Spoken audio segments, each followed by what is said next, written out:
irmãos, um prazer revê-los. Quero dizer que o culto acontece por parte de quem vem, pelo menos o culto comunitário, né?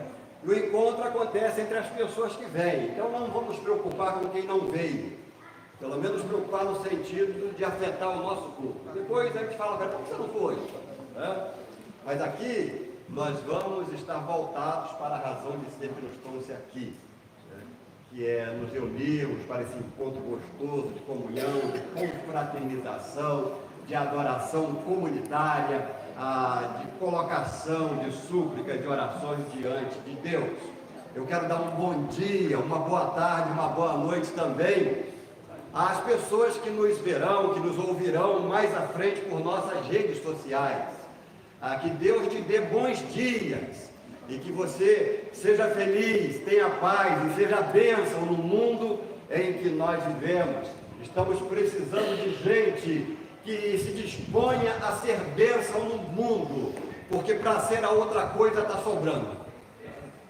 Então, que Deus nos dê essa noção, esse discernimento e essa iniciativa. Irmãos, eu trouxe a Bíblia. Eu sei que vocês a têm nos seus smartphones, nos seus celulares. Engraçado que foi num encontro virtual do nosso grupo Batendo Papo, em que se mencionou essa questão de trazer o livro. Eu normalmente não trago só nos dias em que eu vou pregar, mas ultimamente eu tenho trazido todos os domingos. Voltou a ser, o livro voltou a ser meu companheiro, a Bíblia voltou a ser minha companheira, embora nesses tempos modernos não faça diferença. É só uma questão de fardar o encontro casa. E a menina fala assim, que maravilha. Que maravilha, né? Mas eu quero dizer que esse livro, ele continua sendo a nossa cartilha. Continua sendo. Tendo discernimento para saber as coisas que caíram em caducidade e as coisas que permanecem, esse livro continua sendo a nossa cartilha, a nossa referência. É o farol que nos ilumina de modo que nós possamos ser guiados por caminhos certos. Então eu quero te dizer que o que está escrito, feita a correta interpretação, descartando-se aquelas coisas que tiveram a sua razão de ser no tempo e no espaço, mas que já não tem mais aplicabilidade, aquelas coisas que têm um emprego geral, permanente, continuado, precisam ser consideradas, precisam ser objetos de discernimento e de acolhimento. Você não pode ir deixando para lá tudo que está escrito, não. Algumas coisas você até deve deixar para lá mesmo, mas não pode deixar todas as coisas para lá. Nós vamos ler Efésios, capítulo 4. Eu acho que hoje eu não vou precisar de pedrinhas. Fica aí. Efésios, capítulo 4, versículos de 30 a 32. Paulo está escrevendo a uma igreja. Paulo está escrevendo a uma comunidade de seguidores de Jesus, a uma comunidade de discípulos de Jesus, a uma comunidade de gente que nasceu de novo, que foi feita nova criatura em Cristo. Ora, essa é a realidade da igreja hoje, da igreja que ainda tem identidade com Jesus. É uma comunidade de gente transformada em nova criatura, gente que nasceu de novo, gente que se denomina discípulos e discípulas de Jesus. Então, se era importante para a comunidade que Paulo escreveu, é importante para nós porque não perdeu a sua atualidade, o seu significado, o seu propósito, é coisa para ser aplicada hoje. E nós não podemos simplesmente ir descartando como se não tivesse a razão de ser considerada. Ora, o próprio Jesus recomendou que examinássemos as Escrituras, porque são elas que de mim testificam, e porque vocês cuidam ter nela palavras de vida eterna. Mas não basta examinar, é preciso refletir, é preciso considerar e é preciso aplicar aquilo que tiver aplicabilidade. Efésios 4, 30 a 32 diz assim: não entristeçais o Espírito Santo de Deus, no qual estáis selados para o dia da redenção. Toda a amargura, e ira, e cólera, e gritaria, e blasfêmias, e toda a malícia seja tirada de entre vós. Antes, sede uns para com os outros benignos, misericordiosos, perdoando-vos uns aos outros, como também Deus vos perdoou em Cristo. Amém? Vamos orar mais uma vez. Deus nosso Pai, no nome de Jesus, nós te pedimos que esta palavra seja entendida, seja absorvida e seja colocada em prática por cada um de nós. É o que eu te peço no nome de Jesus. Amém. Eu propus para hoje, quem viu lá no grupo viu, quem está lá no grupo viu, que eu propus para hoje falar dentro do tema perdão, a cura para o mundo de gente ferida. Perdão, a cura para o mundo de gente ferida. Quando eu penso em gente ferida, eu estou pensando em gente magoada, gente entristecida, gente angustiada, gente desanimada, gente enraivecida, gente irada. Quando eu penso em gente ferida, eu estou pensando em pelo menos 3 tipos de categorias de pessoas. Eu estou pensando em gente que fere, gente que não se preocupa em ferir, né? Gente que não se preocupa em estar ferindo o outro. A segunda categoria é gente que foi ferida. E há muita gente ferida entre nós. E eu penso numa terceira categoria, que é gente que se feriu. O a si mesma seria desnecessário, porque se feriu só pode ser a si mesma. Mas eu quero usar esse pleonasmo. Gente que se feriu a si mesma. 3 categorias de pessoas. E para a gente que fere, para a gente que fustiga, para a gente que não tem o mínimo de disciplina para se conter, eu gostaria de recomendar o que foi recomendado por Paulo à igreja que estava em Éfeso: não entristeçais o Espírito Santo de Deus, no qual estáis selados. Não entristeçais o Espírito Santo de Deus, no qual estáis selados. Engraçado que esse texto sempre gerou em mim alguma inquietação, porque eu não consigo imaginar a divindade triste. Porque eu penso que tristeza é alguma coisa inerente à nossa humanidade. É alguma coisa que está muito aquém da divindade. Tristeza é alguma coisa que se relaciona a nós, a pessoas, a gente. Então, que me desculpem, que me perdoem aqueles que têm uma visão diferente acerca do texto, mas para mim, entristecer o Espírito Santo de Deus é entristecer as pessoas nas quais o Espírito Santo de Deus habita. Assim como eu não posso amar a Deus se não for através do amor ao próximo, porque Deus está muito além da minha possibilidade de manifestar alguma forma de amor para com Ele, assim também para mim, entristecer o Espírito Santo de Deus, que é Deus, é entristecer o meu próximo, o meu irmão, o meu semelhante, é entristecer aquele em quem o Espírito Santo de Deus habita. E a recomendação de Deus é: não entristeçais o Espírito Santo de Deus, no qual estáis selados para o dia da redenção. Toda a amargura.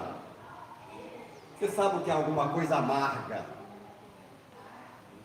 E na maioria das vezes, o amargo não faz bem, exceto o chá de boldo ou um cafezinho do Rodrigo. Mas a amargura é aquela característica da pessoa amarga, da pessoa de mal com a vida, e que, movida por esse sentimento de amargor, não hesita em amargurar a vida do outro, em tornar amarga a vida do outro. A essas pessoas, Paulo diz, em nome de Jesus: toda a amargura seja tirada de entre vós, e toda a ira, aquele sentimento iracundo, beligerante, bélico, que não resulta em morte, porque talvez você não tenha coragem ou não tenha o instrumento, mas que resulta em angústia, em sofrimento, em abatimento de alma, em depressão. A ira só tem sentido pecaminoso porque ela não se contenta em existir em você mesma. A ira te leva à extrapolação e alcança o outro. E quando a ira alcança o outro, ela faz mal, ela causa danos, ela fere. E quando fere, que seja tirada de entre vós. Toda cólera, muitas definições, mas eu gosto dessa. A cólera é uma característica daquela fera que faz parte da cadeia alimentar num degrau mais elevado, e que acuada, ela não hesita em atacar, em destroçar, em consumir, em destruir o outro. Toda cólera, todo esse sentimento perverso, danoso, malfazejo, que seja tirada de entre vós. Toda gritaria, isso aqui toda gritaria.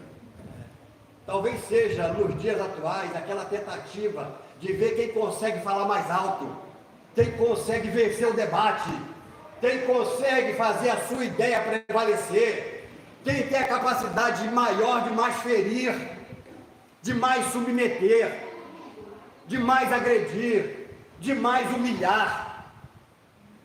Toda gritaria seja tirada de entre vós, e toda a blasfêmia, a difamação do nome de Deus, a má fama que você traz ao nome de Deus, que você leva em você. Nós cantávamos: leva tu contigo o nome de Jesus o Salvador.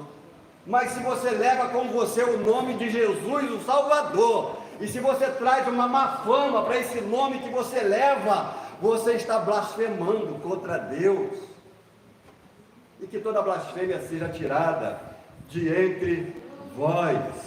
E toda malícia, toda inclinação para a prática do mal, ou toda restrição à prática do bem, que seja tirada de entre vós. Vejam quantas coisas o apóstolo recomenda que seja tirada de entre vós. Para Paulo escrever isso para uma igreja, é muito provável que havia uma razão de ser dele escrever. Paulo não está falando com o vento, nem está falando sem motivo. Ele sabia o que estava falando, e isso tem aplicabilidade para todos os tempos. E aí ele recomenda duas coisas. Ao invés disso, sede uns para com os outros benignos. Sejam uns para com os outros benignos. Sejam uns para com os outros praticantes do bem. Sejam uns para com os outros semeadores de boas sementes. Sejam uns para com os outros portadores de palavras que edificam, de atitudes que enobrecem, de gestos que te tornam identificável com Jesus. Sejam uns para com os outros misericordiosos. A misericórdia, além de ser um dom que deveria ser desenvolvido, é uma virtude que precisa ser cultivada por cada um de nós. Afinal de contas, os misericordiosos alcançarão misericórdia. Gente que está ferindo com atitudes tipo estas, ou quaisquer outras, especialmente se é gente que leva o nome de Jesus, precisa parar, precisa reavaliar as suas palavras, as suas ações, as suas atitudes, as suas publicações nesses tempos de redes sociais. Precisa parar, e em nome de Jesus eu quero pedir a você que pare, que tudo isso que causa angústia, desânimo, feridas, depressões, revolta no seu irmão, no seu próximo, no seu semelhante, que tudo isso seja tirado de entre nós, para que nós possamos ser gente que efetivamente seja luz no mundo, para que possamos ser gente que efetivamente seja o sal da terra.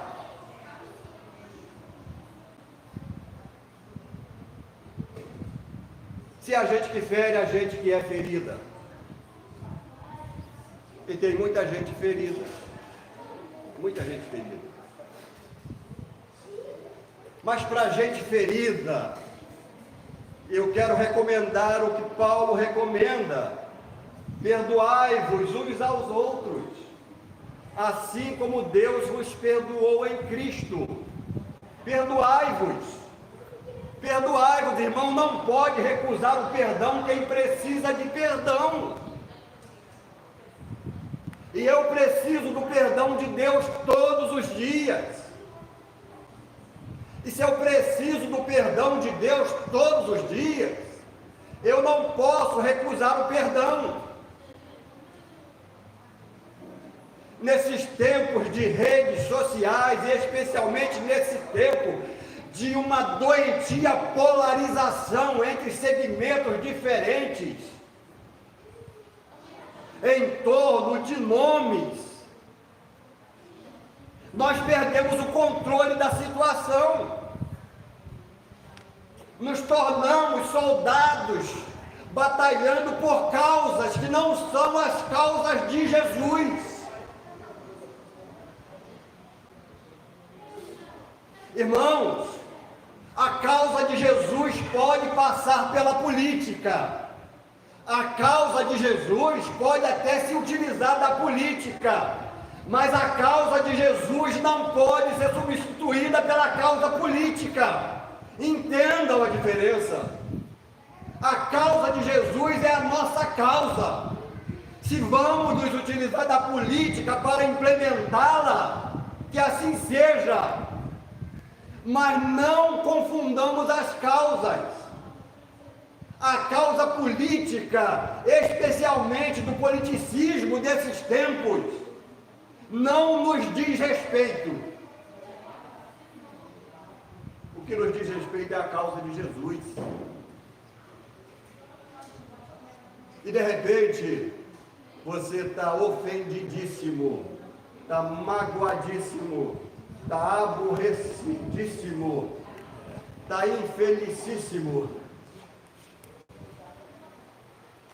está angustiadíssimo. Siga a sequência. Porque alguém disse alguma coisa de você ou para você que você não gostou. E aí você reagiu e o outro também não gostou do que você disse. Ou você silenciou, mas carregou no seu coração esse sentimento ruim. Você está de um lado e o seu opositor está do outro. E ambos se sentem no direito de ofender quem querem, como querem, quando querem, do jeito que querem. E o outro que se vive. Gente que leva o nome de Jesus. A recomendação é: perdoa. Perdoa. Assim como Deus te perdoou, perdoa. Irmãos, o perdão é curativo. O perdão é curativo. Então, além de ser mandamento, o perdão cura. Gente que não consegue perdoar, vive menos. E isso é a ciência que diz, tá? Eu pesquisei para dizer isso. Gente que não consegue perdoar, vive menos. Gente que não consegue perdoar, é mais estressada. Gente que não consegue perdoar, tem a pressão propensa a subir. Gente que não consegue perdoar, afeta a sua imunidade. E às vezes qualquer resfriadinho que chega te pega, porque você está fragilizando a sua imunidade com ódio, com rancor, com mal-estar, com uma ira, com um abatimento de alma, com um desânimo doentio, porque alguém fez, falou ou publicou alguma coisa que te fez muito mal e você não consegue se livrar desse fardo que você tomou sobre si. Pelo amor de Deus, irmão, tenha misericórdia de você mesmo. Tenha misericórdia de você mesmo. Perdoar é mandamento e deve ser obedecido. Mas perdoar produz cura. Perdoar produz cura em você. E produz cura naquele que é perdoado. Tem gente que tem dificuldade para pedir perdão, mas sente a necessidade de ser perdoado. Quando você perdoa, você faz bem a você e você faz bem ao seu próximo, ao seu irmão, ao seu semelhante, e ambos são curados. Então perdoa. É o que eu quero pedir a você nessa manhã, em nome de Jesus. Perdoa. Livre-se de um fardo que Jesus não quer que você carregue. Perdoa. Perdoa. E finalmente tem aquelas pessoas que se feriram a si mesmas. E aí eu não vou dar exemplo, porque você sabe a culpa que carrega por alguma coisa que você fez e que se arrepende. Você sabe a dor que sente. Você sabe o trauma que tem. Você sabe. Você sabe. Eu sei. Então a minha recomendação em nome de Jesus é: se tiver jeito, conserte. Se der tempo, conserte. Se der tempo, vai lá e resolve. Conserta. Mas se for irreversível, se não tiver jeito, então perdoe-se. Perdoe-se e vive em paz. Fala-se muito em liberar o perdão, mas isso não pode ser apenas um discurso, não pode ser apenas uma frase de efeito. É preciso que de fato seja aplicada. Perdoe-se. Perdoe-se. Uma das lindas definições de perdão que eu tenho na memória para aplicar à vida é a seguinte: perdoar é deixar o outro nascer de novo na nossa história, sem as memórias que fizeram dele uma triste recordação. Perdoar é deixar o outro nascer de novo em nossa história, sem as memórias que fizeram dele uma triste recordação. É do pastor Caio Fábio. Do tempo em que o pastor Caio Fábio se dedicava especialmente à pregação do Evangelho. Isso é perdoar. Perdoar, diferentemente do que algumas pessoas pensam, não é apagar da memória, porque a isso só se, tomara que Deus nos livre de um Alzheimer. Porque não tem como a gente esquecer o que nos foi feito, mas tem como a gente não levar isso mais em consideração. Tem como a gente não deixar que isso continue sendo uma barreira entre mim e meu irmão. Isso tem como.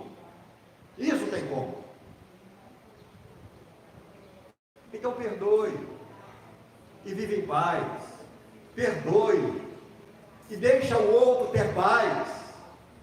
Porque fazendo assim você se assemelha a Jesus. Eu quero encerrar com a oração do Pai Nosso, que diz assim: Pai Nosso,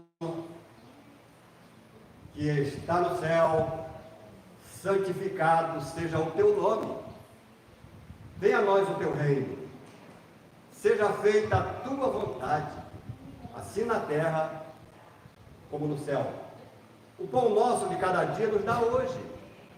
Perdoa-nos as nossas dívidas. Perdoa-nos as nossas ofensas. Perdoa-nos os nossos pecados, assim como nós perdoamos a quem nos deve, aos nossos devedores, aos nossos ofensores, àqueles que pecaram contra nós. Perdoa-nos, assim como nós perdoamos a quem nos tem ofendido.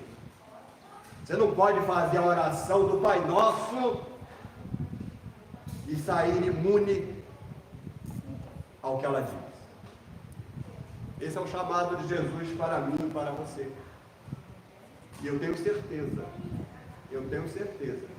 que se você seguir a recomendação do apóstolo Paulo, de tirar de entre vós aquelas coisas ruins que está relatado ali, que eu apenas expandi, e colocar em prática as coisas boas que estão ali, e que eu apenas também amplifiquei, e se dispuser a colocar em prática, a sua vida vai melhorar, a sua saúde vai melhorar, o seu relacionamento com Deus e com o irmão vai melhorar, e a vida do seu irmão, que de repente pode ser eu, vai melhorar também.